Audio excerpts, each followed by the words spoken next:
When I first opened the door, I was like, holy beep.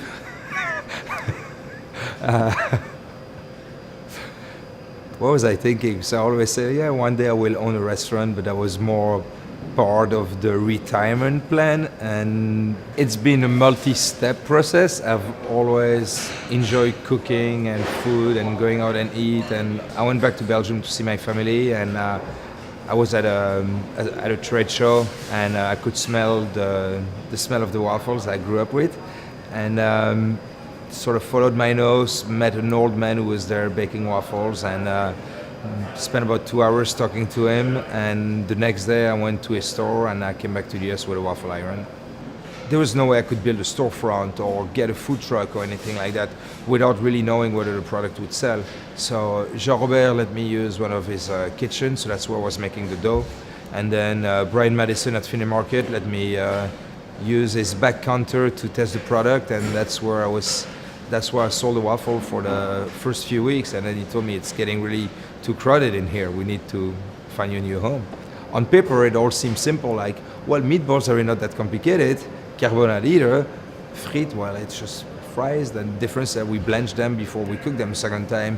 So, but once you put it all together, it gets pretty tricky. What we make is called Liège style waffle, after the city of Liège, where I grew up.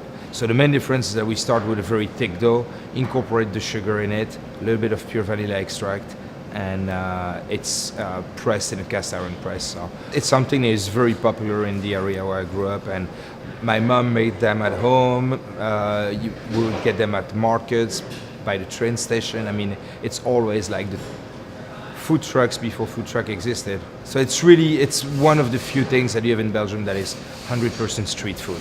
I'd never mixed waffle dough before I came back with the equipment.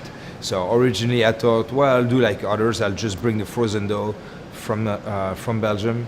And then while talking with Jean-Robert, he told me, this is stupid, nobody wants to do that. Let's use my kitchen and just make it from scratch. It really shouldn't be that hard, and so on. And then finally I asked my mom if she could contact the guy at the market where we grew up, to see if I could give him a call and see if I could have possibly his recipe or something to start with. And so we talked, and he basically gave me the proportion of what he's using, but the flour is different back home. So it took a little bit of tweaking to get it to taste the way I remembered when I was a kid. This is just a project that evolved. It was more like, we need to be in a place outside of Flechet Market so that we can consolidate all of the baking activities, and then try to have a storefront. And then by looking at locations and places, I mean, this is really, I really could not pick any better place in the entire downtown Over the Rhine area.